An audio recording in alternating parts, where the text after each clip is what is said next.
sahabat podcast Curhat bersama New Life. Berjumpa lagi bersama kami, tim podcast Curhat bersama New Life yang akan menemani sahabat dimanapun malam hari ini berada.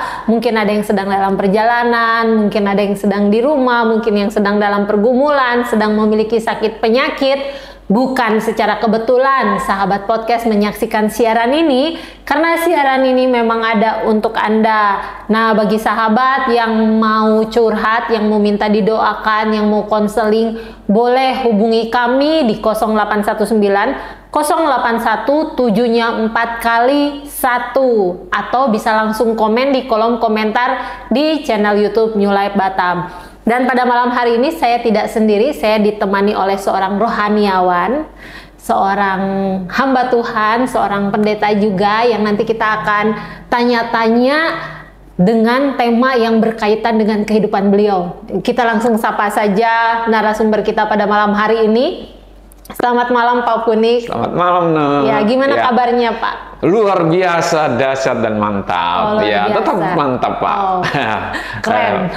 Ya, kan? Nah Pak, di zaman sekarang ini banyak orang mengalami permasalahan, pergumulan gitu ya, sampai akhirnya depresi. Dan ternyata bukan hanya, kalau misalnya kita lihat di media sosial zaman sekarang, bukan hanya orang-orang biasa aja, bahkan kaum rohaniawan pun gitu ya, seorang pendeta katanya bisa juga mengalami yang namanya kesehatan mental gitu ya, atau dikenal dengan istilah depresi. Nah sebenarnya kenapa sih Pak gitu ya, hamba Tuhan yang biasanya kita kenal itu deket sama Tuhan, kehidupannya sepertinya everything is okay gitu, tapi kok bisa kena kesehatan mental juga Pak?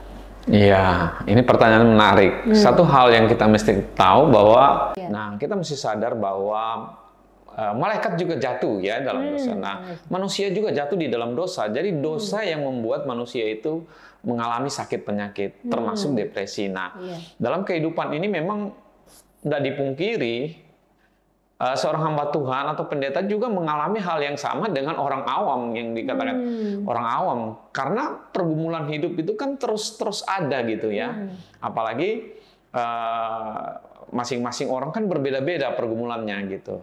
Ada yang kuat menghadapi, ada yang nggak kuat. Nah, kadang-kadang nggak kuat itu yang sampai membuat orang depresi gitu. Nah, tentunya ada banyak hal penyebabnya ya. Betul. Salah satu tadi dosa bisa jadi itu utama. Kemudian yang membuat orang depresi kadang-kadang tekanan juga. Dalam pelayanan kita tahu nggak sedikit ya tekanan, baik yang dari dalam keluarga maupun dari jemaat, dari lingkungan di mana tempat kita pelayanan, itu kan membuat tekanan semua gitu ya. Makanya kita perlu kuat di sana. Nah, bagaimana supaya kita kuat? Ini penting. Kalau saya ya pribadi, saya butuh orang bapak rohani gitu, sebagai mentor, sebagai orang yang membapai saya, yang bisa saya bertanya, bisa bercerita, bisa mengungkapkan apa yang saya alami gitu. Karena pada dasarnya makhluk sosial itu butuh interaksi, butuh bimbingan ya, butuh bimbingan, butuh arahan ketika mengalami kebuntuan gitu. Nah, kalau orang nggak punya bapak rohani, kadang-kadang, apalagi dia orang yang tertutup, nggak bisa mengungkapkan perasaannya kepada orang lain, menceritakan apa yang dia alami. Nah, ini kadang-kadang yang mudah mengalami depresi. Dia nggak bisa menceritakan kepada istrinya, ada beban dia pikul sendiri, dia simpan sendiri. Nah, ini yang akan menjadi penyebab orang depresi gitu. Nah, makanya harus seorang, bukan cuma seorang hamba Tuhan ya, bukan cuma seorang pendeta, tapi hampir semua orang ketika mengalami masalah, mengalami tekanan, bagusnya kalau ada tempat kita curhat. Nah, media ini kita curhat ya bersama New Life. Mungkin bisa menceritakan ketika mengalami masalah, mengalami pergumulan. Makanya ada podcast ini gitu, supaya bisa menjadi teman cerita kita ketika mengalami masalah gitu. Makanya sekali lagi butuh teman cerita gitu. Jangan dipendam, jangan dibiarkan masalah itu menumpuk akhirnya kemampuan berpikir kita, logika kita nggak sanggup. Nah, itu membuat kita akhirnya jatuh sakit. Akhirnya bisa depresi dan lain sebagainya. Gitu. Jadi pada malam hari ini sesuai ya dengan podcast pada malam hari ini ya Pak Punix. Kalau misalnya sahabat podcast mau curhat, mau minta didoakan, boleh curhat ke kami, jangan ngerasa seorang diri ya Pak Punix ya. Betul. Boleh hubungi kami di 0819 081 7-nya 4 kali 1 dan semua kerahasiaannya dijaga kayak gitu ya. Dan kalau mau didoakan boleh didoakan secara langsung. Caranya sama, hubungi saja 0819 081 7-nya 4 kali 1 gitu. Jadi kita butuh teman curhat atau pemimpin rohani ya, tempat curhat kita gitu ya. Betul. Tapi Pak Punix, kalau misalnya nih kan seorang pendeta atau hamba Tuhan itu dia sudah menjadi berkat, menjadi teladan, memberikan yang terbaik dalam segala aspek hidupnya gitu ya. Tapi ternyata anaknya yang depresi gitu, karena mungkin nggak tahu apa penyebabnya gitu. Kok ini orang tuanya baik, kok anak bisa depresi gitu kan? Bisa kena kesehatan mental ini kenapa gitu? Ya, pelayanan terbaik itu menurut siapa dulu gitu. Oke. Bagi orang lain mungkin hamba Tuhan, pendeta ini boleh melayani yang terbaik. Tetapi bagi anak belum tentu yang terbaik. Makanya memang dalam pendidikan Kristen itu memang diajarkan bahwa melayani itu juga harus seimbang gitu. Jangan kita cuma berpikir tentang orang lain tapi keluarga juga berantakan. Betul. Gitu. Jadi harus mengenal keluarga itu. Kadang-kadang kan yang terjadi itu orang tua, hamba Tuhan tidak mengerti apa yang terjadi dengan anaknya. Gitu. Dipikirnya anak ini penurut, anak ini baik, anak ini dengar-dengaran gitu. Tapi kan kita nggak tahu, makanya kita harus cari tahu seperti apa tentang anak kita. Nah, saya sebagai orang tua juga punya anak, ya, saya selalu cari tahu. Kadang-kadang saya ingin tahu apa sih yang dialami di sekolah, bagaimana ceritanya gitu. Jadi saya coba mendekati mereka. Coba mengerti apa yang mereka alami. Jadi kalau mereka cerita, saya nggak langsung potong, itu begini. Nggak, saya biarkan dulu mereka menceritakan semua. Saya belajar mendengar, lalu saya coba analisa. Apa sih yang mereka alami, apa sih yang mereka rasakan gitu. Sehingga saya bisa tahu gitu. Baru saya arahkan. Dan memang rata-rata ada banyak orang-orang yang jam terbangnya, pelayanannya sudah kemana-mana gitu ya. Itu agak sulit ngatur dengan keluarga. Tapi ada juga hamba-hamba Tuhan yang melayani walaupun jam terbangnya banyak gitu, pelayanannya banyak-banyak, tapi dia tetap fokus, ada waktu-waktu khusus bersama keluarga. Nah, ini penting gitu ya. Kalau enggak, nah itu yang terjadi. Ada orang yang terlihat dari luar, wah nampaknya bagus, pelayanannya bagus, semuanya bagus gitu ya. Tapi keluarganya berantakan. Nah, seperti gitu. Makanya seimbang gitu ya. Makanya harus seimbang antara keluarga dan pelayanan gitu. Memang dalam pelayanan kan banyak tuntutan ya, dari jemaat, dari masyarakat seperti gitu. Jadi ya memang butuh gitu. Karena kalau ditanya kenapa, ya kita nggak tahu seperti apa. Tapi pada intinya bahwa anak itu berarti ada masalah. Kalau anaknya mengalami depresi, ada masalah gitu. Yang dia tidak bisa selesaikan, yang orang tuanya tidak mengerti, nggak tahu gitu. Sehingga tiba-tiba meledak. Anakku stres dan lain sebagainya. Gitu. Makanya penting sekali sejak dini, sejak usia kecil, kita harus memperhatikan juga keluarga gitu. Sering ngobrol dengan mereka. Saya melihat ya, karena anak-anak kalau sudah mulai dewasa, sudah mulai remaja itu kadang-kadang kalau kita nggak belajar dari kecil, kita dekat dengan mereka, ngobrol dengan mereka, belajar terbuka dengan mereka, itu besar, makin remaja, makin besar itu makin tertutup gitu. Makanya saya dari kecil, anak-anak saya itu saya sudah belajar mendekati mereka, ngobrol dengan mereka, tanya kegiatan mereka, apa saja mereka cerita.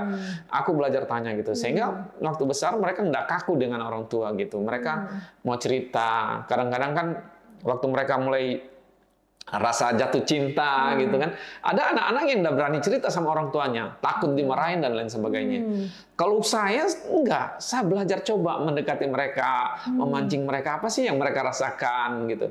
Sehingga paling tidak tipis-tipis kita bisa ngerti, oh anak ini mulai jatuh cinta, anak ini mulai suka seseorang gitu. Nah, jadi depresinya anaknya seorang hamba Tuhan itu bisa jadi karena keluarga, ya, juga bisa jadi karena tekanan dari luar, tetapi anak ini tidak mau menceritakan gitu. Jadi memang ada juga masalah depresi dari anak-anak hamba Tuhan ini bisa jadi karena tekanan dari keluarga sendiri, dia merasa tidak mampu menceritakan apa yang ada dalam hatinya. Kemudian bisa juga tekanan dari luar, di mana lingkungan dia bersekolah, teman-temannya dibully, dan dia tidak berani mengungkapkan itu terbuka dengan orang tua karena takut dimarahin dan lain sebagainya. Akhirnya itu yang membuat dia menjadi stres dan depresi seperti itu. Makanya sebagai orang tua mungkin kita perlu memperhatikan lagi gitu ya sejak dini gitu anak-anak kita supaya kita tahu gitu. Kalau kita tidak dekat dengan mereka, setelah mereka remaja akan lebih tertutup gitu. Makanya kita perlu sejak dini. Ya, seperti gitu. Perlu sekali hubungan orang tua dan anak ini ya dekat ya, seperti itu. Nah, jadi Pak Funik sebenarnya bisa nggak sih firman Tuhan itu menjadi jawaban bagi orang-orang yang depresi, bagi orang-orang yang kena mental health ini gitu? Betul sekali. Nah, kita sebagai orang percaya, saya sebagai orang percaya, firman itu adalah kekuatan. Firman itu adalah obat yang manjur gitu ya. Firman itu kalau, pada kutip ya, kalau dengan benar gitu, dibaca, didengar, direnungkan. Tapi mohon maaf nih Pak, tapi kan hamba Tuhan atau rohaniawan atau pendeta itu setiap hari baca firman, doa, terus misalnya khotbah gitu kan. Tapi kok masih bisa kena gangguan kesehatan mental? Ya, itu tadi gitu. Makanya begini, firman itu harus direnungkan. Harus direnungkan. Dibaca, direnungkan. Direnungkan maksudnya dihayati apa intinya gitu. Lalu kita mempercayai firman itu bahwa ada kuasa di dalamnya gitu. Nah, seringkali karena bisa jadi tanda kutip ya. Ada orang yang merasa sudah tahu firman, biasa aja, sehingga firman itu tidak ada powernya. Nah, Alkitab itu sama, kalau kita baca biasa aja itu tidak punya arti apa-apa, sama aja dengan cerita biasa gitu. Tetapi kalau kita renungkan lebih dalam, kita percaya bahwa di sana ada kuasa, ada perkataan-perkataan Tuhan. Nah, itu bisa menguatkan kita, bisa menyembuhkan sakit penyakit kita, bisa gitu. Karena beberapa orang yang merenungkan firman ketika dia mengalami stres, dia membaca firman, Tuhan adalah gembalaku, dia menjaga aku gitu kan. Oh iya, ada Tuhan. Waktu dia menyerahkan hidupnya sama Tuhan, dia percaya bahwa Tuhan memelihara, ada damai sejahtera, ada sukacita dalam hatinya, sembuh dia. Tapi kalau hanya baca begitu, Tuhan adalah gembalaku, dia tidak merenungkan bagaimana gembala itu seharusnya dia menjaga domba, memelihara, melindungi, mencukupkan makanan. Nah, seperti itu. Kalau enggak ya memang stres gitu. Apalagi kalau bicara iman, ya kan? Karena bicara tentang Tuhan itu bicara iman, bicara tentang firman itu bicara tentang iman, bukan fakta yang kita lihat gitu. Kadang-kadang kita menghadapi fakta, melihat Tuhan belum ada pertolongan. Nah, itu yang membuat kadang-kadang kita menjadi stres. Tidak peduli dia hamba Tuhan atau dia jemaat atau orang biasa gitu. Tapi waktu dia melihat Tuhan dengan benar, melihat firman itu, merenungkan firman itu dengan benar gitu ya, dia sampai masuk dalam hatinya, firman itu mengubahkan hidupnya, ada damai sejahtera Allah, membiarkan Roh Kudus bekerja. Saya percaya apapun bisa sembuh gitu. Karena fakta di Alkitab banyak bicara bahwa bagaimana orang yang mendengarkan firman disembuhkan gitu. Ya. Berarti sebenarnya depresi ini sendiri bisa menimpa semua jabatan dan semua orang ya Pak Funik. Ya, nggak peduli jabatan apa, semua punya tingkat stres, ya kan? Cuma ada orang yang nggak sanggup lagi menanggung bebannya itu sehingga dia merasa hilang harapan gitu, nggak ada lagi daya, ya stres karena dia nggak mampu menceritakan, mungkin ada beban dalam hidupnya, dia nggak bisa ceritakan, jalan buntu, dia nggak bisa berpikir lagi secara normal gitu ya, akhirnya mengalami depresi gitu. Ya. Dan kalau misalnya di tempat pelayanan Pak Punik sendiri misalnya, atau mungkin ada saran dari Pak Punik, kalau misalnya ada gereja yang memang hamba Tuhannya itu terkena gangguan mental, apa yang harus gereja lakukan kepada pendeta tersebut? Oh ya, yang pertama kita kan harus, kalau mengasihi ya, sebagai jemaat ya, sebagai jemaat gitu ya, mendoakan, mengasihi, memperhatikan. Mungkin selama ini nggak ada yang memperhatikan gitu, mungkin dipikir bahwa oh pendetanya harusnya kuat, harusnya hebat gitu. Enggak, pendeta juga manusia yang lemah sama gitu ya. Makanya harus ada dukungan dari jemaat gitu, mendoakan, memperhatikan, ya kan, bukan cuma memperhatikan tentang hal-hal rohani, tapi jasmani juga gitu. Mungkin dia punya kebutuhan yang nggak bisa tercukup, ya jemaat mesti pingin boleh cari tahu gitu. Jadi ada keseimbangan gitu. Nah kadang-kadang kalau jemaat nggak mau peduli, gembalanya bergumul sendiri, ya itu kadang-kadang membuat tekanan hidup yang cukup berat ya, dan itu yang menyebabkan orang stres dan bahkan depresi. Jadi saran saya, kalau memang ada yang gembalanya mulai kelihatan agak sedikit stres, ya kita jemaat mesti mulai mendekati, memperhatikan, bertanya, melihat apa sih pergumulannya gitu, sehingga sama-sama dikuatkan gitu. Jadi jangan menuntut seorang hamba Tuhan itu harus selalu sempurna ya, karena masih manusia biasa. Iya, betul sekali. Kadang-kadang kan memang jemaat itu kan lihat hamba Tuhan itu, wah hamba Tuhan pasti kuat, pasti enggak juga gitu, butuh dukungan gitu, sama aja gitu. Memang hamba Tuhan ya penyerahan diri itu kepada Tuhan ya, menyerahkan hidup sama Tuhan, berdoa, baca firman, itu memang menguatkan. Tapi ada sisi lain dalam hidup ini, kadang-kadang merasa sendiri, merasa bagaimana, itu penting sekali untuk support dari jemaat atau rekan-rekan sepelayanan seperti itu. Ya. Jadi kalau misalnya hamba Tuhan ini punya 100 jemaat, semua curhat ke pendeta ini, pendetanya banyak menampung masalah. Nah, pendeta ini curhatnya kemana nih, Pak?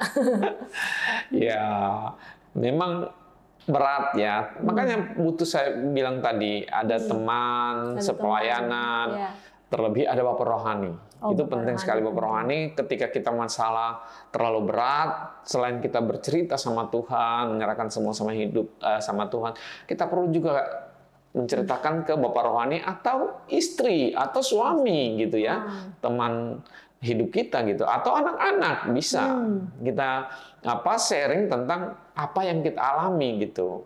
Jangan dipendam sendiri, ya nggak cocok lah kalau cerita sama istri, atau nggak cocok lah cerita sama bapak, suami gitu ya, atau nggak cocok lah sama enggak, kan kadang anak-anak juga bisa mengerti gitu.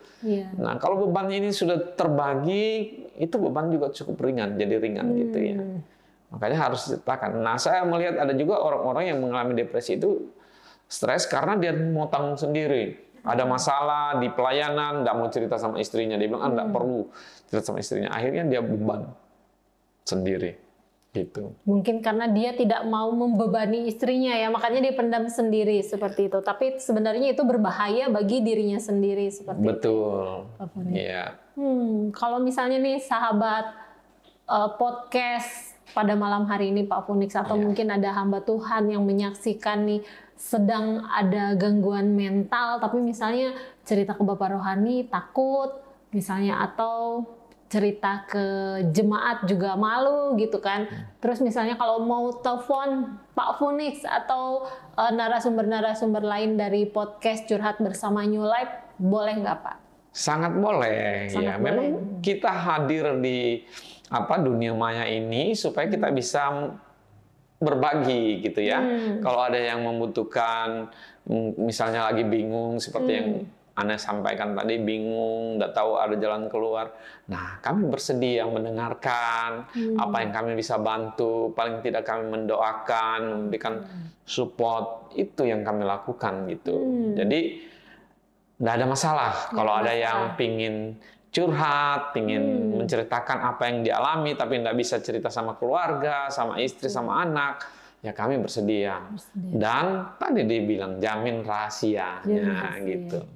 Biayanya berapa nih Pak per jam untuk layanan curhat atau konseling? Gratis.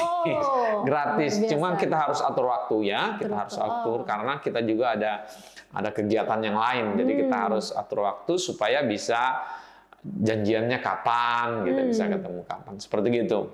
Ya. Luar biasa sekali Pak Punix. Terima kasih banyak nih Pak Punix buat malam hari ini Pak Punix. Tapi mungkin sebelum kita mengakhiri ya Pak Punix ya, ada quotes nggak sih dari Pak Punix yang mau disampaikan nih ke sahabat podcast curhat pada malam hari ini? Ya, untuk sahabat podcast kita, jangan beban itu ditanggung sendiri, ceritalah. Paling tidak kepada teman-teman atau kepada hamba-hamba Tuhan, pastilah bisa bantu untuk mencari jalan keluar. Ya, jangan masalah itu dipendam sendiri. Jadi sekali lagi untuk sahabat kita, jangan pendam masalahmu, ceritakanlah masalah itu, baik sama Tuhan maupun kepada sesama gitu. Iya. Kalau anak-anak muda mungkin kepada orang tua bisa ya. Jangan takut orang tua marah, ceritalah gitu. Ya. Karena orang tua juga lebih suka disusahkan daripada kehilangan ya. Iya. Nah mungkin pada malam hari ini sahabat podcast yang menyaksikan juga ada yang sedang bergumul dan nggak tahu, bingung jalan keluar. Mungkin Pak Punix mau berdoa nih buat sahabat podcast dimanapun gitu ya. Karena kita percaya bahwa doa itu nggak terbatas oleh ruang dan waktu ya. Betul. Pak. Mungkin Bapak boleh berdoa buat sahabat. Ya, kita berdoa. Bapa, dalam nama Yesus, saat ini kami mau berdoa untuk sahabat curhat bersama New Life yang menyaksikan podcast ini Tuhan. Kami berdoa kalau mereka mengalami pergumulan dan mereka nggak tahu jalan keluar, biarlah Tuhan menolong mereka, mempertemukan mereka dengan orang-orang tepat. Jika mereka mau berbagi cerita bersama dengan kami Tuhan, Engkau pertemukan kami. Dan Tuhan Engkau tolong sehingga mereka boleh mengalami kebebasan, mengalami kemerdekaan dalam hidup mereka. Mereka boleh melihat Tuhan dengan benar, mereka boleh menyerahkan hidup mereka dalam tangan Tuhan, sehingga Tuhan terus bekerja dalam hidup mereka, menolong mereka, dan di dalamnya Engkau Tuhan dipermuliakan. Terima kasih Bapa, Engkau berkati setiap pemirsa curhat bersama New Life yang menyaksikan acara ini. Apapun yang mereka kerjakan, Tuhan buat berhasil. Rumah tangga mereka diberkati Tuhan. Di dalamnya Tuhan Yesus dipermuliakan. Terima kasih Tuhan Yesus. Dalam nama Yesus kami percaya Tuhan memberkati. Haleluya. Amin. Amin. Terima kasih banyak ya Pak Punix buat waktunya, buat nilai-nilainya. Saya percaya sahabat podcast yang menyaksikan boleh mendapat damai sejahtera dan kelegaan ya, sehingga nggak depresi-depresi karena ada teman curhatnya di podcast curhat bersama New Life. Ya. Terima kasih banyak Pak. Sama-sama. Dan kami juga mengucapkan terima kasih banyak nih kepada sahabat podcast dimanapun Anda berada. Jadi kami tunggu kalau yang mau curhat, yang mau minta didoakan, yang mau konseling, boleh hubungi kami di 0819 081 7-nya 4 kali 1. Jangan merasa seorang diri dan jangan menyimpan beban-beban sendirian. Curhat aja ke Curhat Bersama New Life. Dan jangan lupa untuk like, comment, share, serta subscribe channel YouTube New Life Batam supaya siaran ini boleh terus menjadi berkat bagi banyak orang. Kami percaya podcast ini boleh menjadi berkat dan membuat hidup kita menjadi lebih bermakna. Ya, sahabat podcast, terus saksikan siaran podcast Curhat Bersama New Life setiap hari Kamis jam 7 malam hanya di channel YouTube New Life Batam. New